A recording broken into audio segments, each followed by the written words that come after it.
still love that thing. I love you, BD. What's up, everybody? Welcome to your Horns Forward podcast. That's right. I said your Horns Forward podcast because this is by the fans, for the fans. I am El Mariachi Brahma, joined by my co-host, the very lovely, great janitor of the Alamo basement, Mr. DJ himself. That's crazy. Miss 210 Brahmasita over there. He's also been pegged as the official fan planner of the fan base. I know. Hey, that was a good plug. And then we have the Big Daddy himself. What's up? Yeah, that's not what I'll call him, but yeah, go ahead. Do your thing.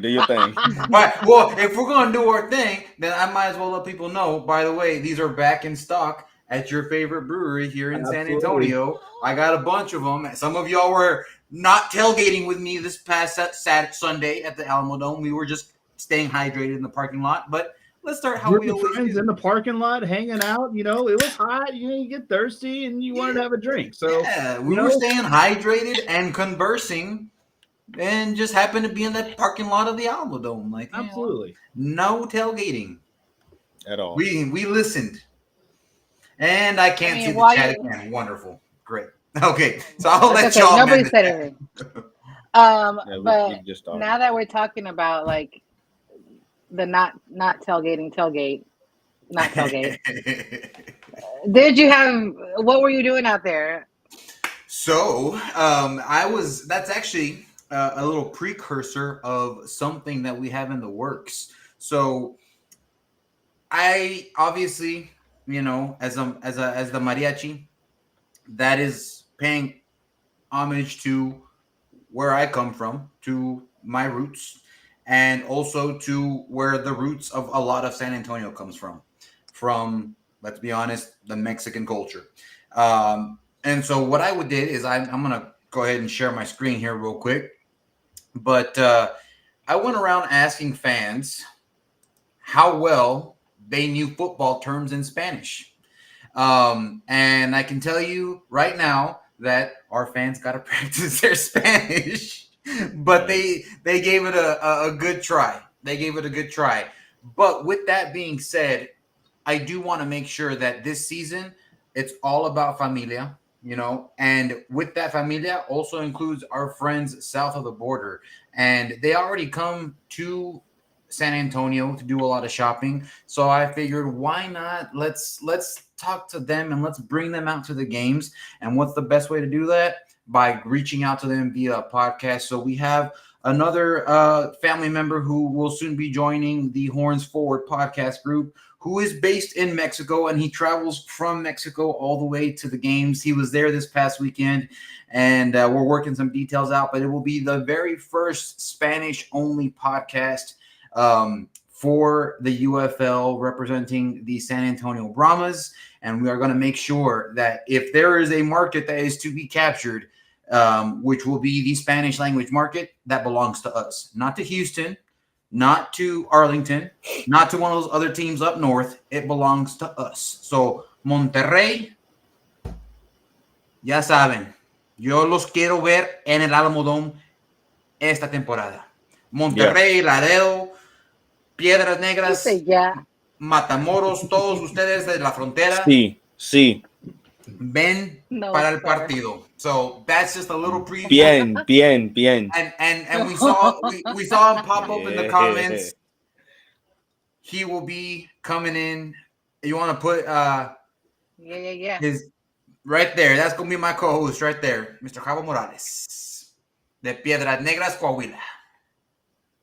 So just be on the lookout for that. It'll be a different stream, different show, but definitely if you have family members who prefer Spanish language, who prefer or are from Mexico and want to get into this, you want to bring them in like they said yesterday.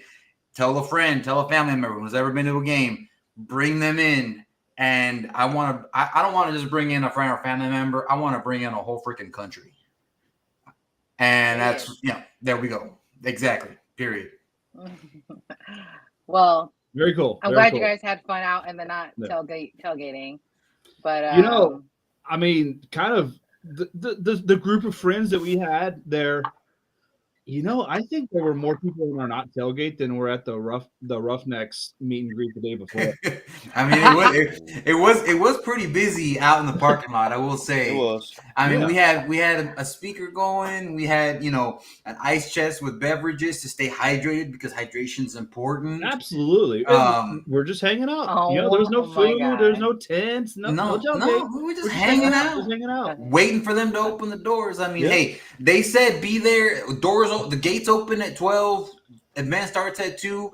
Hey, we wanted to show up early. You know how we do. But like he said, I don't want to walk from the back of the parking lot or whatever. I wanted a good spot, and we had 2 hours to kill. So, like he said, they had to put in the RSVP no tailgating. They had to. Shout out to James on that one. James Carr, our ticket rep. He's the one who put that language in there because he knows us. But I will say they did not put anything about conversing and congregating and staying hydrated while we wait for them to open the gates. So, look, gotta be more specific. There's a way. You gotta be more specific, because what does this can stay? Strong, stubborn, straight up San Antonio. You already know how we are. And you know what? Also, we will say, I mean, I guess it's because it wasn't a tailgate, but DJ actually showed up early and hung out with us. For Jackie. Hey, he showed up before she did. Jackie. She missed because out I was the entire listening to the rules of the no tailgating. We weren't I just thought y'all were gonna be tailgating. sitting. Oh Lord. We was not tailgating. Was there a single tailgate down? All tailgates. By the time I got there at 2:04, 4 minutes past 2, everyone was inside already. Hey. And well hydrated, I might say. Well, let's get to it. FanFest, y'all. I got a little preview for those Brahma fans that did not get to go. We whipped up a little video. Hopefully this plays, but I hope you guys enjoy this.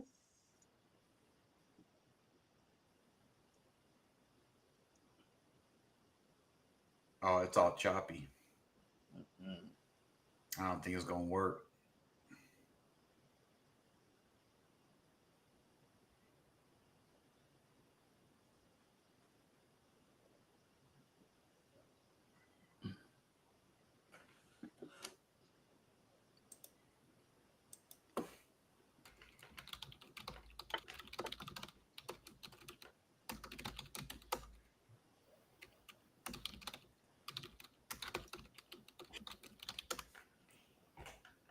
Yeah, technical difficulty. Yeah, there's some technical difficulties here, folks. Just heads up. Yeah, something's not going on. Why am I not getting any audio? We tested this earlier. I'm not understanding. Nah, we'll just let's just verbally explain it. Put it on the page, or we'll put it on the page for you guys. It's a pretty good little recap for everybody, just so that way whoever wasn't able to attend, you can see just a little bit about what you weren't able to witness there. But also, I don't know about y'all, I had a really good just vibe check of what this season's gonna feel like as far as getting the family back together. That's what it felt like to me yesterday. I wasn't saying it's nice to meet you very much. It was like I missed seeing you. Yeah, that's what I heard more of. It was, it was very much, this season started already. That was the kickoff right there. We've been, we've kind of been waiting and teasing stuff and getting information. Yesterday was the kickoff of the season. I'm freaking ready to go. I wish we had a game like today. A year ago, we did. A year ago, we did. I got the memory on Facebook, and I was like, and then I looked at Instagram. I saw Danny Garcia says 40 days till kickoff, and I'm like, so like Lent.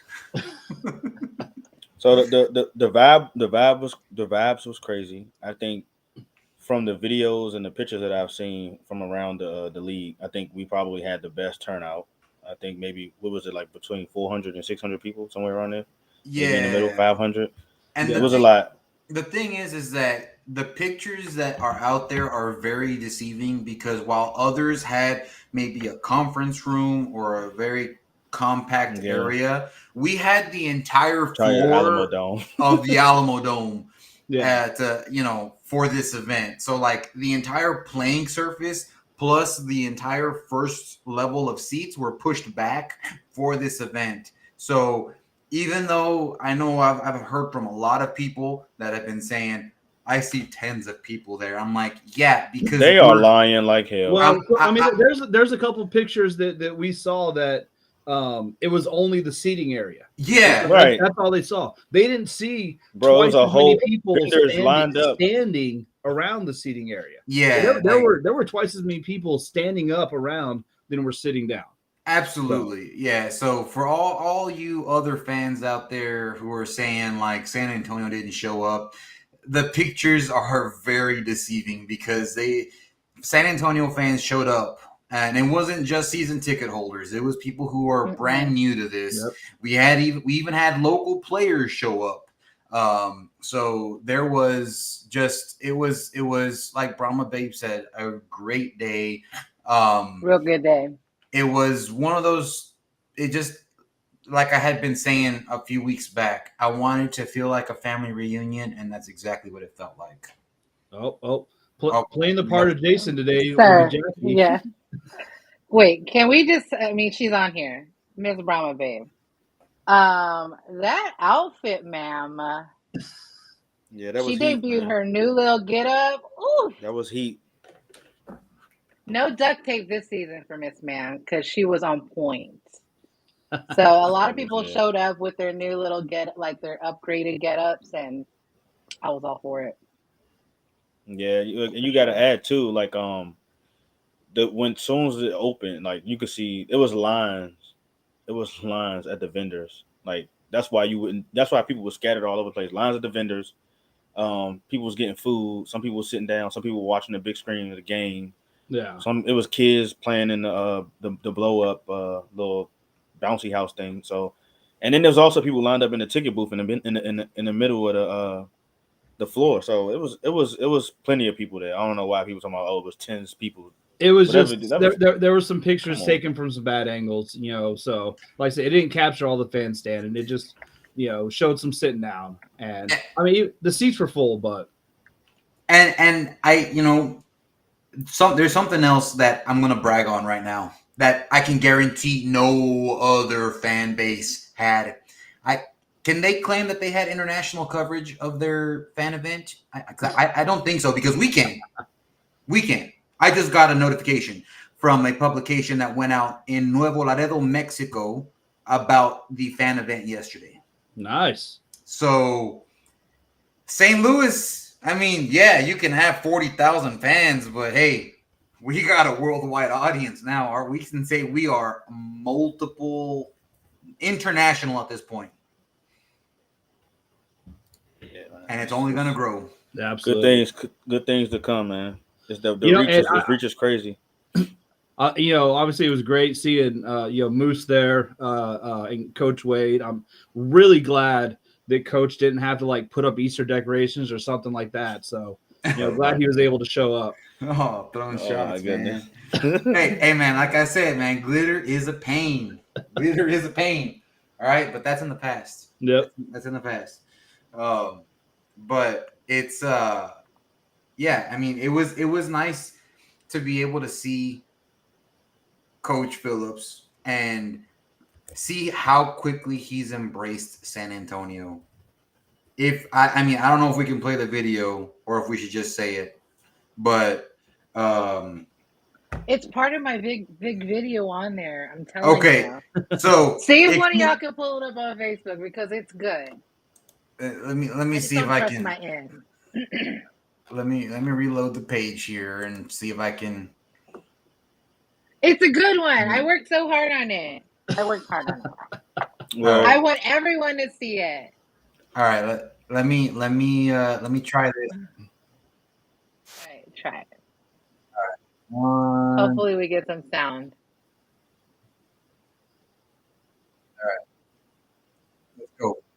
Let's see. Oh,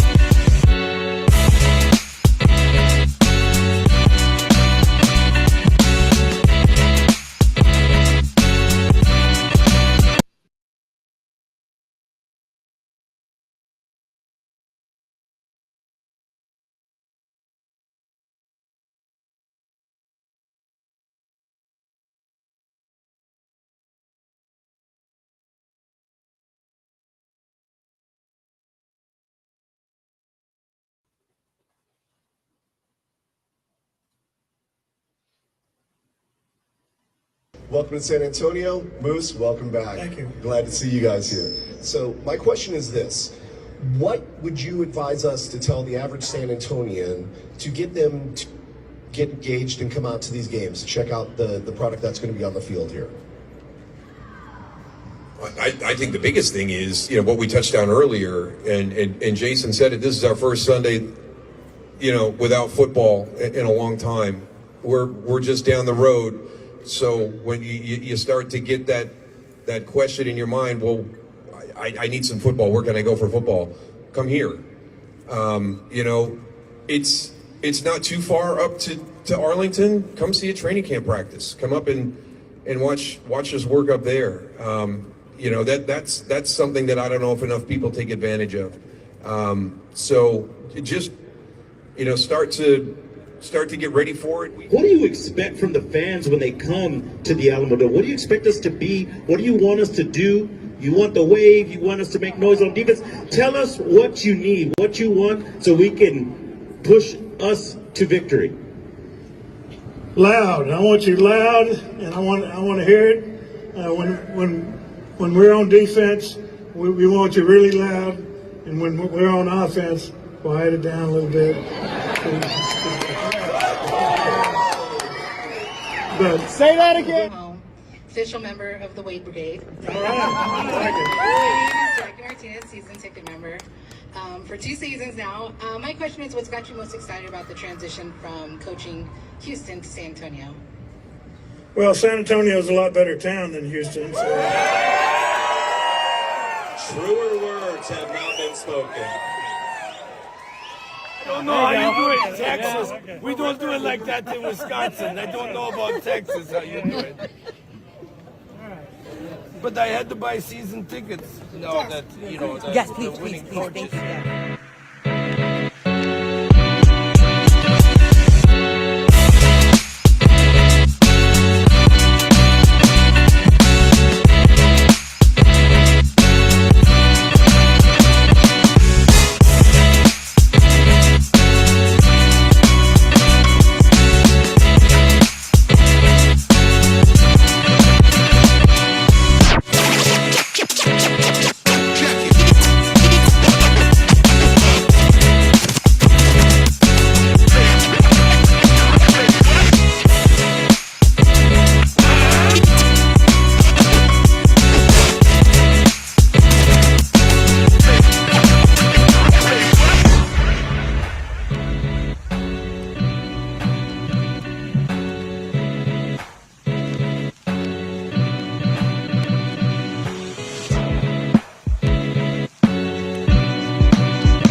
There you go. That was a preview. Period. Of what we saw yesterday. For those of you who missed it, or a little recap, I should say, not a preview because it already happened. But yeah, very well done, Jackie. Good job with that, man. That was awesome. That was great work. Great work.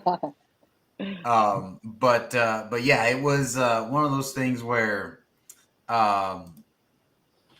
it was just, he said it himself. Houston, sorry, San Antonio was better than y'all. Hey, they gotta go. That's why I said that not even the XFL wanted them back. Go have fun with the USFL. So, I wanted to highlight, that the second question the coach was asked: be loud on defense, quiet, and shut up on offense. Yeah, don't be. Look, I know this was a whole. That's football etiquette 101. Yeah, that was a whole ordeal. But, you know, last year with the wave and all that. Look, y'all want to do the wave? Do the damn wave. Just don't do it on offense. All right, don't do it on offense. Just, I know you paid a ticket. You can scream whenever you want. You can yell whenever you want. Whatever. But it does not help the team when they cannot hear themselves play. And on offense, you got to be able to hear all the quarterback calling audibles, the lineman calling defensive schemes, receivers yelling hot, hot, hot. But if you're doing the wave and yelling your butts off, they can't hear that on the field. All right. Yeah. No. Let's go Brahmas chants while they're lining up to snap. Yeah. Yeah. So keep it down. Yeah. That just. And I mean, at this point, I know it's gonna be like, oh, they just sound like this, like the fun police over there, and it's like, okay, then don't complain when the offense messes up or gets a false start because we were too loud. I mean, well, that's the price you pay. My favorite argument is, well, they should be able to play with noise. Well, yeah, they should, but why would you want to make it harder on your team? Right? Exactly. Let's make it harder on the opponents. Yeah, man. I'll still be using my sign. I'll still need it. I already know, but yeah. Hopefully, though, they don't wait until week 10 to put the quiet offense at work. Yeah. Anybody do all that. So hopefully they start using that week 1. But with that being said, as the Horns Forward podcast, we got and are very thankful to the Brahmas organization for allowing us to have some time to sit down with Coach Wade and ask him a few questions. We're going to share that with y'all. So give me a second to pull that up. And since he is not here, we're going to let Jay is the one who actually did the interview. He's not here, so technically he's here in spirit now. So he's here in spirit. He's under the weather today. So yeah, he's under the weather today, but here he is with the interview with Coach Wade. So y'all sit back and enjoy and hear Coach Phillips address the San Antonio Brahma fan base. What's got you most excited about transitioning from coaching in Houston to coaching in San Antonio now? I think something new. We got new players, and a lot of my staff will be with me, so that'll make it comfortable. But just a new opportunity to try to win it all. Awesome. And I got to say, Coach, we love your energy coming into this, San Antonio.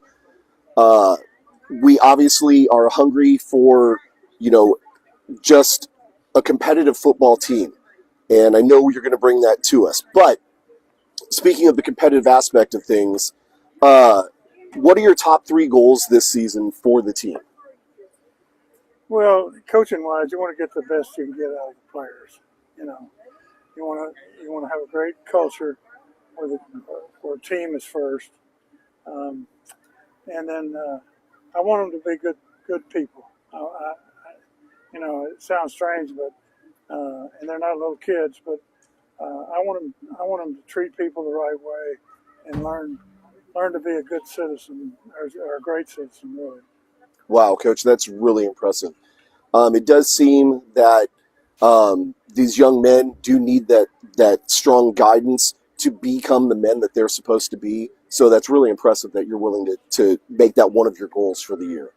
Last question we've got for you real quick. We were talking about competition, and I know you had said, how Kaka, in fact, is not a law in Texas. Who are you looking forward to coaching against most this year? Well, I don't know. We beat Arlington. We beat Stoops last year twice, and then we lost in the playoffs to him, and he won it all. So. They snuck it in. Yeah, we know. But no, I just want my team to play the best. We'll have natural rivalries. Certainly, Arlington and Houston will be our natural rivalries, but we still want to beat St. Louis too. So, yes, we do. We play them all twice, so the division opponents are really the key. Yeah. Well, again, Coach, we are so excited to have you here in San Antonio. We are looking forward to such great things that you're going to do with this team. We know you have a definite, pedigree in coaching football. Cannot tell you how excited we are to have you here. Thank you.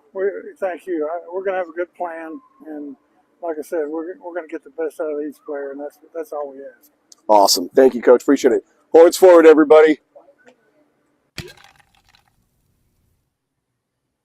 We were going to have him flip it on you, but figured that might be a little weird. Yeah, that might be a little awkward because you don't know me. So.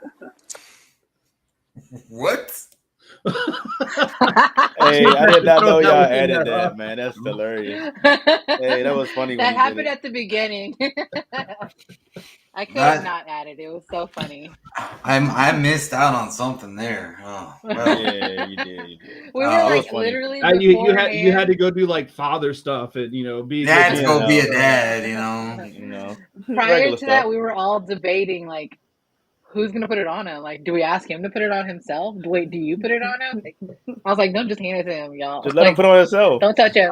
Don't touch him. Don't touch him. It's gonna be weird. Like you touching it. Because Brian was like, you got to be like, make sure it's gonna make.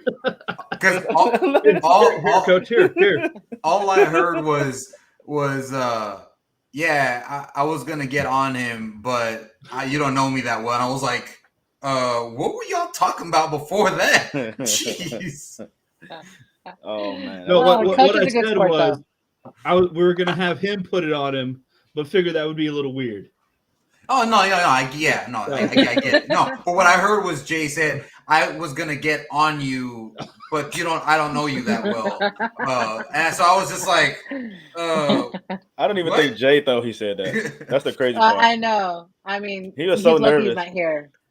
Yeah, I had questions for him. I mean, honestly, that was really great. I mean, thank you to the Brahmins organization for letting us do that. And I mean, yeah, freaking Jay got to interview a Hall of Fame coach. Like, I mean, I'd have been nervous as hell if I had done it. If I'd been the one up there too. So, for sure. No, he crushed it. He crushed it. Good job. Absolutely, it was great. For being, where we started, a year ago, this little podcast by the fans for the fans, and now we're interviewing a Hall of Fame coach. Like, I'm just proud of how far this podcast has come and that we're able to do that. Yeah. Hall of Fame player too last year. Not interview, but we was around him enough that he knew us. We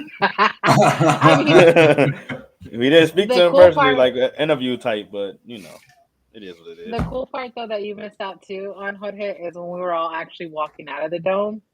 Wade was driving out of the dome, and he clean like waved at us like he waved by to us as we were walking out. Was he talking about clean?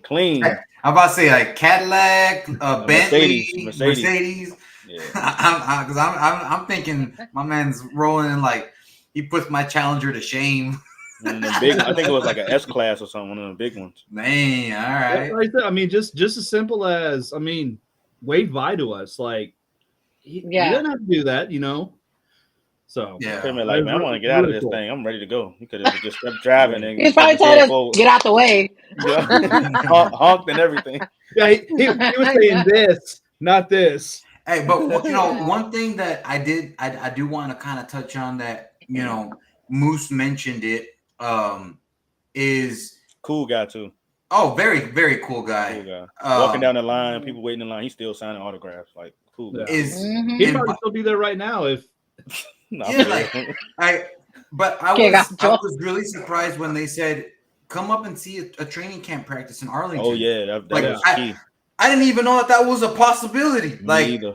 We just go do that. I'll say this: I've been trying to get confirmation on that because when I was doing the video, I was like, I'm just gonna hit up my guys. Are we allowed? Like, hey, he stamped it though. He stamped it. I said if the head of football ops says that we're allowed to go. That's the boss. Hey, we show up. They'll be like, "What are y'all doing here?" Be like, "Moose said we could show up. All right, let us in." We just want to support y'all. Bang in the gate. Let us in. I don't want to watch the Panthers practice. And they're gonna be like, "Who?" They're gonna be like, "Who told y'all could come up here?" Then play the clip. Moose. Moose. All right, I got proof. Good boss. We got receipts. Yeah, but I mean, That's me. hopefully that is still like a possibility and that is a thing. And they do allow that because I think that would be a fun weekend trip. And not to mention, I have the unfortunate pleasure of having to spend part of my spring break in Grapevine, which I'm not, yay, Dallas area. But all the tacos you're gonna eat. Oh God! No, they call them sandwiches up there. But if I'm up there and they're having training camp, I may just stop by and be like, "Hey, who's gonna catch my sombrero this season?" I was like, I'm gonna hit up Big Mike and be like, "Hey, what's the schedule, bro?" Yo, Oos Juice, hey, what's up, man? Yeah. But yeah, no, that was really cool.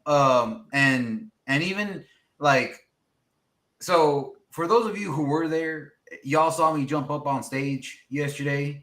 That was unplanned. I wasn't even told that I was like going to do that. I was you the mascot.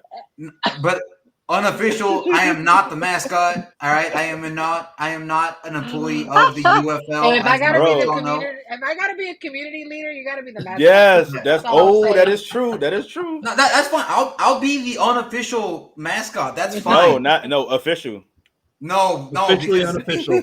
Officially unofficial. I don't want people to say like, hey, like I'm like an employee or whatever. You're a celebrity, bro. No. But I do want to say, when I jumped up on stage yesterday, I want to explain what happened there. Nobody told me what was supposed to happen. They're just like, yeah, just go up on there and hype up the crowd. And I was like, what do I do? Just hype them up, get them excited. And I was like, and bring out coach, like, yeah, whatever, just go. And I'm like, okay. So then I walked through the back up the stairs, and I think everyone was like, is this guy really, is he like, I caught everyone off guard because I saw everyone's faces. I shook Moose's hand. I shook Coach's hand. I was like, pleasure to meet y'all. They told me to get on stage and just go wild. They're like, okay, go. And so then I went, I did my thing, and I wasn't supposed to introduce Coach. I did. And then did I say something? I turn around and I just see I'm like, oh, my bad. Here's Coach. You're like, no. No, the funny part is while you were doing all this and you were introducing Coach, somebody got on the mic and they're not right now. Nah. They were saying that over you. I didn't hear that. That's crazy. What is going? Yes. I was like, what? Did you see? Coach started to walk up the stairs. Yeah, he didn't. He thought he was really getting introduced. No, we'll do that later. I don't know. I mean, that's what, when you tell me to go up, there's a saying in Spanish. Ya saben cómo soy, por qué me invitan. If you already know how I get, why you invite me? So, just be glad they didn't play La Chona. My God, yeah, that was hilarious. That was a fun little blooper. Sorry to the Brahmas staff for messing that up because whoa. I went and dropping stuff. I went and asked afterwards, and they're like, "Yeah, when we saw you get up there, they're like, what the hell is he doing up there?" Because that wasn't on the run sheet, and I was like, "Oh, there's a run sheet? My bad. They just told me to go up there." So I do apologize for anyone who may get in trouble for that. I doubt anybody get in trouble for that. That was light. That wasn't nothing too serious. Yeah, but still, I know they like to do things by the books, and I kind of stole people's thunder and what. I'm sorry. So I apologize. I'm sorry. Hey, Jackie is having a ball, man. She keep doing that. She is dying. Because I feel partially blamed for this because I was told to go get him, and I ran over to him to go grab him and told him what I was told. And then when I see him get up there and they're like, no, I'm like, oh my gosh, they're gonna make him look like a fool up there. Like y'all don't do our guy that way. Like it was just funny. I'm already so we blame Jackie though. I'm already so making myself look like a fool. Say the name. Say the name of the person who told me to go get him. It was their idea. It was not my idea. I was just a messenger. I'm already good at making myself look like a fool. If you follow me on social media, you've probably seen the thousands of names I get called on a daily basis. So I like, to me, that was looking like a fool. I'm just like, it is what, that's just another Sunday. Lord. Well, good times. Good y'all times. ready to talk some other? Y'all ready to talk some other business? Because let's I know get into some of our people in the chat are ready to talk about this with us. So we got the rules that came out. So I'm gonna pull up the first one here and let's start breaking it down. Points after touchdown. How we feeling about stuff? So I mean, this is just what the XFL was last year. So I'm Mm-hmm. cool with it. I liked it. We're I like the innovation, and I like how Moose kind of explained it yesterday, that they kind of have a similar structure in the USFL, but it was a you could go for a kick for the 1 point, and everybody just ended up going for the kick. Mm-hmm. So nobody was going for 2 and 3. So they wanted to be innovative. So they went for the XFL version of it, which I loved. So yeah, and I think that's a good way to, like, he brought a good point where it's like, you don't want to take away from something that is going to be helpful to these players who are obviously trying to get to the NFL, but at the same time, you still want to have an innovative and fun product, and this is one way for them to be able to do so, is by changing up the rules a little bit to fit the way they want to play it. And who knows, maybe this might be something that the NFL, puts into effect in some way, shape, or form, where there's more than just a 2-point conversion and a point after kick. Maybe they do hey, you want to go for 3? Yeah. So who knows? I mean, we already know that, they're the kickoffs, the NFL is looking at changing that up and stuff like that. They're exploring that route. But yeah, no, I think this is a good way to keep things fresh and innovative. And I like that they kept the XFL style, just to stay a little bit different. I mean, I was I'm not opposed to it.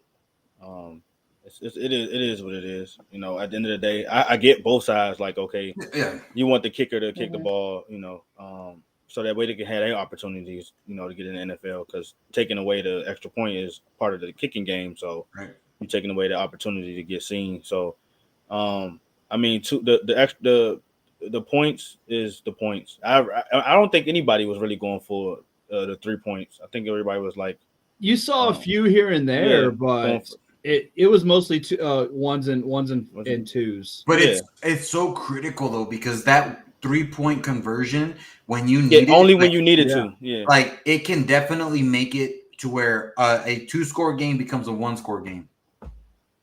Yeah, I think I agree with Jersey. Like, have the option to kick the field goal if you want to.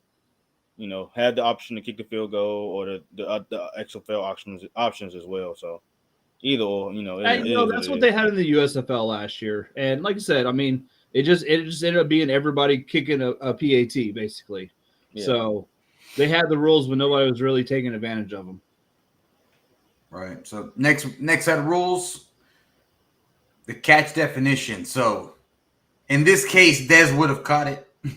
Des still caught it, all right. But I do like this change here, where they're switching to the NFL style 2 feet in bounds versus the college style 1 foot in bounds. XFL had the 1 foot college style. USFL had the 2 feet NFL style. And as was explained yesterday, if we're trying to train these players to get to the next level, we want to make sure we're giving them as many opportunities as possible to make sure that they're used to the rules that they're going to need to start playing by. Because you're not going to go back to college after playing in the UFL. You're going to go to the NFL. So this is wonderful. I think, if you're going to catch it 2 feet in bounds and start getting used to that, because that's what it's going to take in the NFL.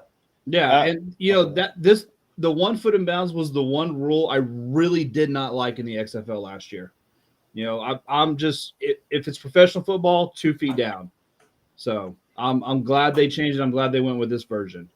A lot of people don't like Moose's approach to the rules and incorporating the USFL rules into the league. And I see his side.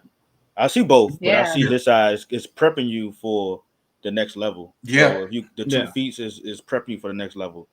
the kickoffs is prepping you for the next level. Now, I know we didn't get to that part yet, but those are the things that he wants to implement into the league, so that way players are getting ready for the next level. You got two of the best players that impacted those big calls that people are complaining about, which is Aubrey, which is the Dallas kicker. He got into the NFL, and he's Pro Bowl, All Pro, one of them. He was one of the best in the league, yeah. He was a Pro Bowl kicker. So, and then you got Kevontae Turpin, which was doing kickoffs in the USFL and MVP, and he got into the NFL for Dallas, was balling out. You know, they started using him as a Swiss Army knife. So, Jackie, can you put the rules back up for the catch again? I think something that's kind of getting glossed over a little bit because of the kickoffs is the defensive pass interference. So, what it is just it's kind of like the college rules. You know, it's a 15-yard for pass interference, but if it's an intentional pass interference, then it's going to be a spot foul.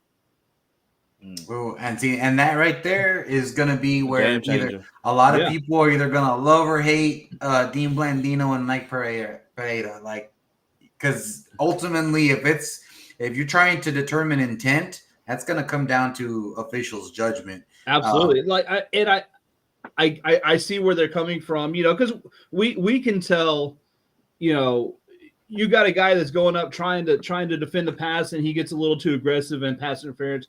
That's not really intentional. But when you get a guy that said, I'm about to get burned, and so I'm just going to grab this guy, you know, that's what I'm assuming that's what they're going to be looking for. But it's going to be, you know, interesting how they interpret that. Yeah, it comes down to interpretation and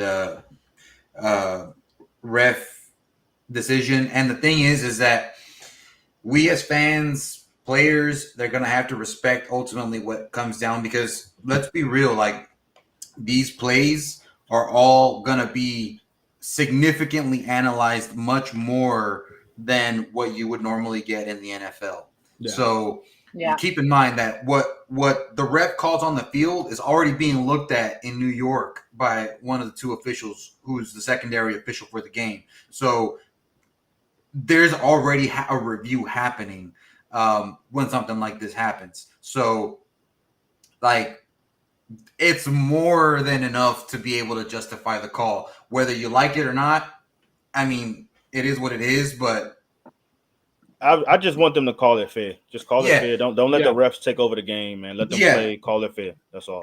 And I think that with having Mike and Dean up in the booth and having that transparency still, that's going to be a good way for them to kind of, you know, cover themselves and say, look, we're not holding back, and we're showing you everything and our logic. So I think that's a good way for them to be able to justify their calls which I loved about the league last year. You know, like there is you knew exactly what they were talking, what they were saying, what they were thinking. They walked us through the entire process. So I'm glad, you know, I loved it and glad that's coming back. For sure. I will say I agree with Jersey. As far as what Moose is trying to do, prep the players, and what we've already said, Moose did a really good job yesterday of explaining a lot of these rules and the intentions behind them. So it just kind of helped ease the mind a little bit more, especially with this one. You know, and obviously we've been on the XFL side. I think most of us have kind of grown to enjoy the XFL version of the kickoff. But I really did like how Moose explained it, you know, why they went with this version. So, you know, I will defer my objection to what Moose said for this. So the one that what did Moose say? So basically, I mean, he's a traditionalist is what he said. You know, a kickoff wants to look like a kickoff. He likes to see movement at the point of the kick versus, you know, on the other side of the field. But you know, it's the entire process of that was kind of the reason that Aubrey got some of the looks that he got from the Cowboys and stuff. Not necessarily because of his field goal, but because he was kicking off from the 20 and kicking it 5 yards, you know, into the end zone for a touchback. And I think the XFL was a little different, that it had to kind of land in bounds and stuff. Yeah, you got penalized pretty badly. Yeah, go in the end zone from the end zone to the 20. Yeah, so I kind of, like I said, I grew to like the XFL rule, but I do think that the XFL kickoff punishment for going into the end zone or going out of bounds was a little too harsh because it put the other team like on the 45 yard, which is like you gave them half the field right there. So that really punished the kicker. On the opponent's 45-yard line. Not your side. You going over the 50-yard line and that 45-yard line. That's what it was. That's what I'm like. So they closer to scoring. That's how harsh it was. That's why I guess it was very harsh. It was very harsh, those penalties for a kicker. Now, this is the one rule that I don't agree with is the punting.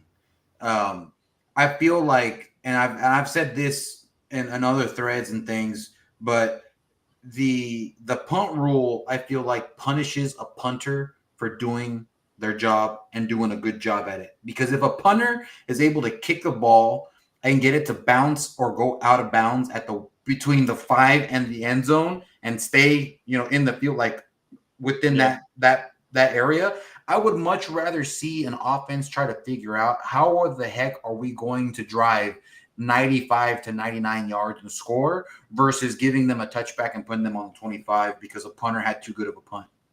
So here's the counter to that. And I know, obviously, the coffin corner kick, that's what this is trying to get rid of. But this kind of encourages the punters to show off their skill a little bit more in kicking. Is they can hit that ball at the 1 and put some backspin on it, and it bounces back. Instead of just kicking it and, landing it in the corner and bouncing it, out of bounds, they can actually show off their skill a little bit better. Also giving the player or the returner the opportunity to run the ball. They all about, the league is all about excitement. Yeah. Moose said he wants to see movement on the kickoff. So of course you're gonna get a return because everybody kicking the ball out of the end zone. Then they're actively gonna try to avoid kicking out of the end zone on punts or kicking out of bounds on punts now. Yeah, and the punts you want them up in the air, hang time, get the team down there. To defend the punt, and if they're gonna catch it and they're gonna run it. That's all it is. They want to see the excitement. What Jersey was asking is, it's you're allowing the teams to down. You can still down the ball inside the 5. If you touch the ball, good. Yeah, it's still down there. You're not going to get a touchback for that. It's only if it goes out of bounds and you just boot it, inside, whatever, inside the 25. If it goes out of bounds, whatever. So. It encourages the punters to be a bit more tactful with their and kicking. Precise. It's almost, now that you kind of put it that way, it's almost like applying the XFL kickoff rule to a punt because the punt had to land within the end zone and the 20-yard line. Yeah. So, or the kickoff on the XFL on the old XFL rules. So now the punt has to land between the end zone and the 25 inside the field of play and stay inside the field of play. Yep. So, I can kind of see now where they're coming from with it. It's still a rule that I got to see it before I can, like it probably, but talking out loud about it now, it makes a little bit more sense. And it was the same XFL rules last year. I don't remember getting pissed off about anything that happened. So, I don't remember anything like that happened. I was like, "Wow, that's a bullcrap call and a stupid rule." Except for when we lost in our first game for 4-12. Oh yeah, stupid rule. Damn the rule. I think everyone was caught off guard because that was the first time we ever saw that, and I think everyone was expecting NFL style, and they're like, why are they going for it? What is this? Yeah. Now with this here, the alternate possession option, onside kicks. I really don't think there's going to be a lot of teams going for onside kicks, to be honest, because after they analyzed the data and they said of the onside kicks that were done at the NFL level, 3% were recovered. So there's statistically, it does not make sense to go for an onside kick unless it's like your last resort. But keeping the USFL style, almost XFL style, kind of the possession of the 4th and 12 from the 28, I think that was a smart move. That was something that obviously we got the bad result of, but ultimately was incredibly exciting to watch. Oh, absolutely. And now it's 4th and 15 XFL from had the the 30? 4th and 15 from the 25. Now from this 25, is now 4th and 12 from the 28. So your end point is the 4-yard line, regardless. But did y'all hear what Moose said yesterday? That they were wanting to basically have that throughout the game, which instead of just in the fourth quarter, if you're tied or down, they were talking about having a 4th and 12 at any point in the game, no matter what the score. That would have been weak. I wouldn't like that. I like it better in the. That's too gimmicky. Like, no, I don't want. It's the first quarter, and you telling me that you're gonna go for a 4th and 12. It's like make it take it almost like. But I don't see a lot of like that's a smart, not a smart, but that's giving the coaches the time to think about something like that. Why would I do that when it's still early in the game? Why would I go for 4th and 12 from the 28? Because it makes it look weak. Yeah, no, but then at the. But you could get the opportunity to score. I mean, that's the gamble of making calls as a coach. I can get the ball back, or I can give Beanie's not our coach, or I can give the ball to the other team because he's gonna be thinking this shit a game. So keep going for it on 4th and 12 every time. I go for it every time, and then we're gonna be down 30-0. Oh my god! But you know what? We coming back to the game because I'm still going to go for it every time. I think we'll keep scoring on it. And I'm going to go for 3. I'm going to go for 3 after the touchdown, and I'm going to go for 4th and 12 every time. Oh my gosh! So this one here is pretty cool because obviously we're used to only the laterals in the NFL, but I think this will really allow for some really innovative plays to happen. And guess who did it best? Orlando. AJ Smith. No, Houston. Houston was the only one that I saw do the 2 forward passes. I don't remember any other doing it. And guess who our offensive coordinator? AJ Smith. Yep. No. The reason I said Orlando was I was thinking those 2 times that they did that fake punt where they on one of them they scored, on one of them they caught everyone off guard. No, it was against us. This is different. This is regular offensive formation. You could throw double forward pass. Come on, this is AJ Smith all day. This is I think this is a very innovative way to be able to just improve the game. Improve the game. Obviously the ball cannot cross the line of scrimmage. That makes sense. But it's different from the NFL. I feel like this is the next step forward from back in the 1930s when they allowed the forward pass for the first time. Man, and one of the plays was viral too. I think it was Silvers threw it to Kirkland, and then he ran like towards the sideline, threw a bomb down the field, or maybe Kirkland caught it, or one of those things. But he was a part of that viral play, and he's in San Antonio as well. Yeah. So, Kirkland, AJ Smith, man, we about to. Yeah, I really think that rule in particular was the evolution of the game of football happening in right before our eyes, because there hasn't been anything like this.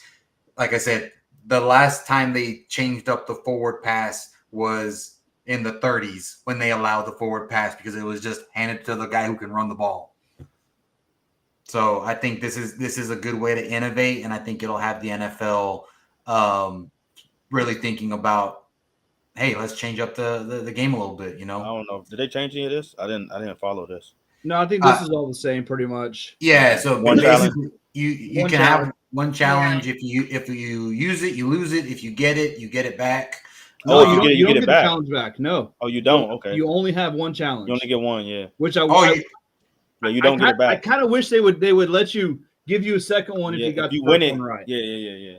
I would think that would be the smartest thing. You get You get everybody gets one. If you win it, you get another one, and that's it. Yeah, but no, it's just one. Now, and that's how it was last year. It was last year, yeah, like the same way.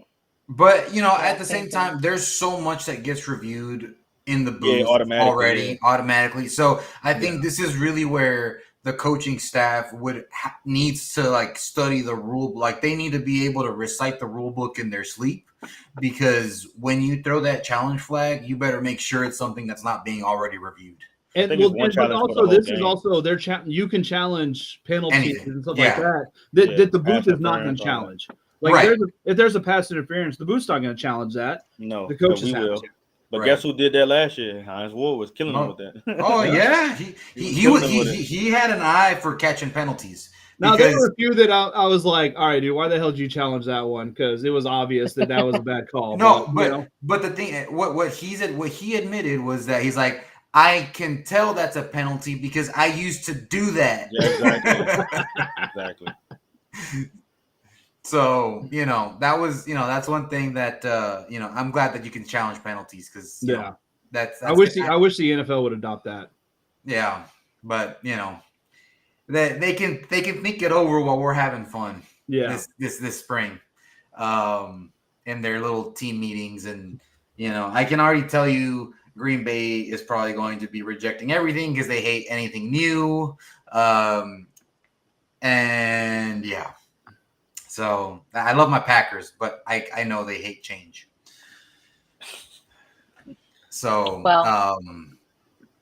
So with that, is that all? That's all the rules, right? That's all the new rules that we will. That's it. Yeah. All right. So I guess let's talk about. So we are 40 days away from the start of the league. So we are this close, right? And what, like 4 or 3 days away from camp? Oh yeah, it starts. I think they said next week. So I think they're traveling this weekend. They report this weekend, and it starts on Monday. So, but with that said, there's a couple of away games that are definitely going to be within traveling distance. So I'll pitch it off. I'll do a forward pass to our community planner over there. Community planner. So go ahead and let them know. Yeah, so it's still in the works right now. I've been calling around. So buses are absolutely possible. My next step is to start. I'll probably put something on a page, a poll or something to see who would want to go on the bus. So basically the price would include your round trip along with your ticket. I'm getting with my ticket guy, James, of course. He's going to be helping me out with getting those tickets. Even if you don't want to take the bus, say we do get to how awesome would it be if we showed up in like 2 buses to Arlington and to Houston? I mean, the only fan base that does this. The only fan base. So I'm working real hard behind the scenes to make this happen. So even if you don't want to take the bus, there will be an option for you to still at least get the ticket to make sure you're sitting with us. So we go in very strong. So just look out this in the next few days. I'll have something out there just to kind of gauge if we have enough people to make this happen. Usually a bus fits about 56 people or so. So if we can get enough people, we'll, that gives us time to like tailgate, to drink, and you ain't got to worry about driving home. A whole road trip. We're going to make it happen. So if you're interested, please reach out to me. So I could just start writing your name. Go and come back same day kind of thing. Mm-hmm. It'll be same day thing. And so with that being said, it's the more people that go, the cheaper the bus tickets are. And I can tell you this from planning it last year. So expect it to be on the low end. If we fill the bus, about $50-$60. If it's not that full, looking at maybe about $100 bus ticket. But I mean, think about it. It saves you. You don't have to. I mean, you're gonna spend that much on gas, maybe, but you don't have gas right there. Like you don't have to do the pain of driving. You can just hang out with other people who are excited to be there. So like Jackie said, there'll be more information as we start to gather it, or she starts to gather it. But yes, we are definitely working to make something happen so that at the very minimum, the Houston and Arlington games are well attended, and there's more yellow in the stands than their dumb little blue and red colors. We still love you, our friends over in Houston. Oh yeah, Houston. I mean, no hard feelings. We just don't like your color. No, Wade stamped it, man. We don't mess with Houston. Oh, I mean, it's true. No. Our city's better than them, absolutely. Oh, absolutely. But I'm saying the fans. We don't mess with Houston. All right. Houston. That's him saying that. He wanted to have friendly little. No, man, we don't do that. It's San Antonio versus Texas. That's fine. That's fine. Look, no, that's the fact. They know that's fine. That's fact. Houston with me, hey, y'all. I want to beat the crap out of y'all, but y'all homies. Arlington, I just want to beat the crap out of y'all. I need that same energy that you give Arlington that you need to give Houston. I mean, I feel bad enough as it is because they're not going to be good. You don't feel bad about doing Arlington that way, though. Yeah, you see how freely we just talk trash about Arlington, but my guys in Houston, my friends in Houston. No, man, ain't no daggone friends in Houston. Our friends Banditos are in Arlington, but you still hate on it. But we talking about us versus the Brahmas versus the Renegades. That's what we talking about. Right. I'm talking about no fan bases, no. But. Yeah, don't feel bad for Houston, right? Maybe one more of these, and then I stop feeling bad for Houston. You know what? Actually, I do feel bad for Houston now because they got to drink our beer because they ain't got their own. Oh, you guys say your goodbyes already. Well, goodbye, everybody. As always, horns forward, Arlington. We still hate you, and we booed you extra loud yesterday, just so you know.